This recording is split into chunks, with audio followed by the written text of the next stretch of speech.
ক্যান্ডু চলে এসো। কাম কাম ক্যান্ডু। সব আজকে যেন মানে বেশি হাঁপাচ্ছে এরা, মানে এই গরমেই এরকম করছে। আসো বাবু, আসো আসো। প্রত্যেক দিনের কাজ, প্রত্যেক দিনের কাজ ওটা খুঁজে খুঁজে বার করবে। আজকে এখানে এত গরম পড়েছে, গরমে বেচারা আজকে পুরো সকাল থেকে একেবারে একবারে হেলে দুলে ও সারাক্ষণ শুয়ে বসে কাটাচ্ছে। আজকে ওর একেবারে এনার্জি পুরো গেছে। আজ কটন বাবু একদম কাহিল হয়ে গেছে গরমে।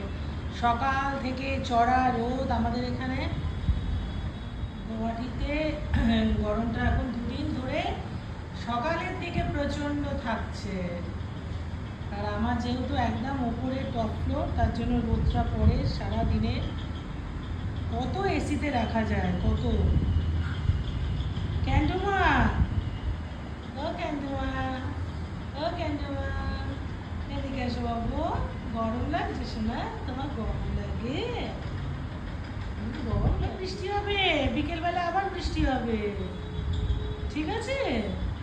সন্ধ্যেবেলায় বৃষ্টি হবে, আর বৃষ্টি না হলে হয়ে গেল। তাহলে কলকাতার গরমটা কি করে সহ্য করতিস? কি করে? তাহলে আমি কি করে কলকাতায় নিয়ে যাব? হ্যাঁ, ওখানে তো একেবারে মানে মারাত্মক গরম। এই এই এই এই এই হ্যালো হ্যালো।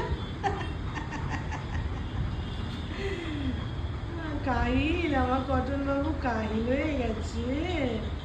হ্যাঁ, কাহিল হয়ে গেছে বাবা। আরে বেচারা আরেকজন ওখানে বসে বসে দেখছো।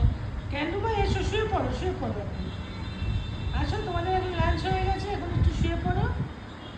চলে এসো, চলে এসো, এদিকে এসো। ক্যান্ডু, প্রচণ্ড রোদ উঠেছে, সাংঘাতিক। সকাল থেকে রোদে আজকে আর কেউ ব্যালকনিতে যাচ্ছে না। এত রোদ আজকে, আর কটনও যাচ্ছে না, ক্যান্ডিও যাচ্ছে না। বুঝে কিরকম হাঁপাচ্ছে। আরে আমার সোনা উঠে, সোনা উঠে, বলি বলি। আচ্ছা, এখন এখন একটু ঘুমো ঘুমো করে নাও, ঠিক আছে? এরপর আরো দুপুর হয়ে গেলে আরো ঘর তেতে যাবে। এখন একটু ঘুমো ঘুমো করো।